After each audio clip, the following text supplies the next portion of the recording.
The fan described that the phone was in a case when it directly fell from the gap in the third-floor stairway down to the first-floor. As you can see, the antenna at the middle frame was completely broken from the fall. The antenna on the other side also cracked at the same spot, but miraculously, the screen remained completely intact. Furthermore, the phone's calling and Wi-Fi functions are still working normally. The only malfunction is that the camera won't open. This phone, which is not an iPhone, has truly surprised me with its quality. Come on, give it a thumbs up. The camera is in this state. Neither the front nor the rear camera can switch or open. But a third-party camera app has already been downloaded on the phone. Some people quietly watch the video, but they secretly like, comment, share, forward, and follow. These people are just too adorable. Look, after opening this app, the rear camera works, but we still can't switch to the front. This is because one of the phone's cameras is damaged. When the native camera app tries to use it, it automatically gets stuck on the damaged camera. Using a third-party camera app, it can call the functional camera on the phone freely. Now we can basically confirm that the front camera is malfunctioning, preventing photos from being taken. Okay, let's heat it up and start disassembling the phone. The fan said that after the phone was damaged, they had already gone to the official after-sales service for inspection. The official after-sales service also tested and confirmed it was a front camera issue.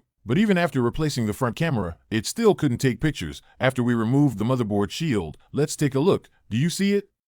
The rear camera securing sticker hasn't been touched at all. Obviously, the front camera area has been tampered with, and the sticker was torn open. This non-iPhone phone has only been on the market for a short time. There are no spare parts available for us to test, so we can only trust the after-sales test results. After removing the front camera and closely inspecting it, we found that the corresponding section of the front camera connector on the lower motherboard had clearly cracked. This phone has a dual-layer motherboard, and a heavy fall can easily cause broken connections. Now, let's measure the resistance of the front camera connector. Measuring the resistance without a native circuit diagram for comparison doesn't have much significance, so we'll start by testing the 5 high-definition imaging circuits that run directly to the CPU. One of them not working can cause the camera to malfunction. Testing the first circuit, 2 paths are fine. Testing the second one reveals a problem. 2 paths show OL and are completely disconnected. The third one is fine. Then the fourth one, 2 more paths are open. The fifth one is also open in 2 places. In total, 6 out of 10 paths in circuits 2, 4, and 5 are broken.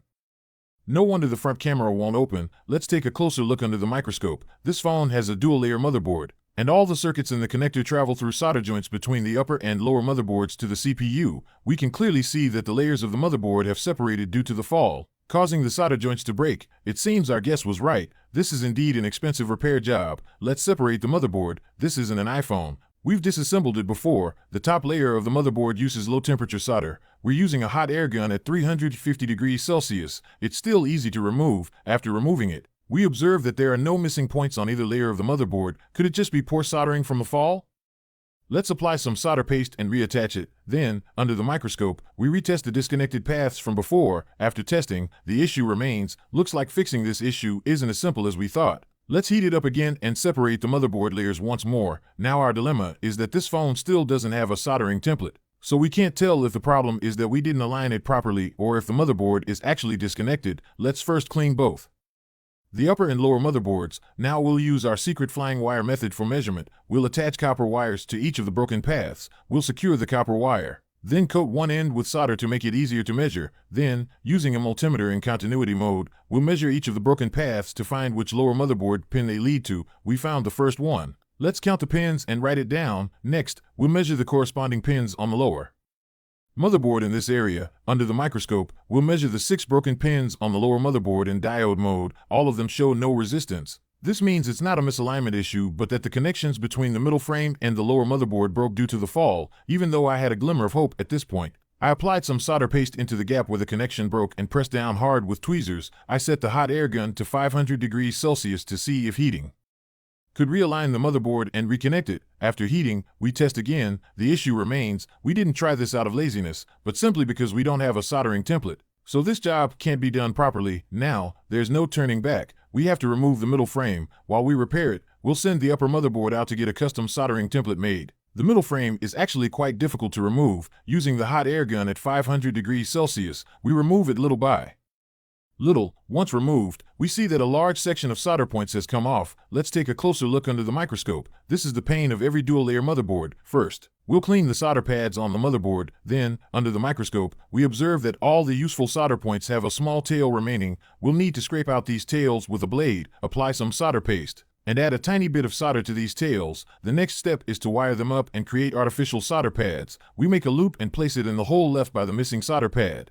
Then apply green solder mask to secure it. Once the green solder mask is dried, we'll scrape it off, and a perfect artificial solder pad is ready. There are more than a dozen useful ones, so let's skip ahead. This is what it looks like when it's all done. Next, we clean the middle frame. After waiting over a week, the custom soldering template finally arrives. We apply the solder, then reattach the middle frame. We also reattach the upper motherboard. Now, let's retest the inductors leading to the CPU. Okay, all the resistance values are normal now. Next, we'll reassemble the phone and test it. Open the camera, and okay, the rear camera works perfectly. The front camera is also fully repaired. Let's test all the other functions too. Everything works fine in the eyes of some people. A front camera malfunction might seem like a minor issue, but the repair process is actually much more difficult than fixing major issues like the phone not powering on. Brothers, one day if you're by the fish pond and you see a phone with a cracked middle frame and a slightly bent screen, remember, it's not an iPhone, and remember, I'm the one who repaired it.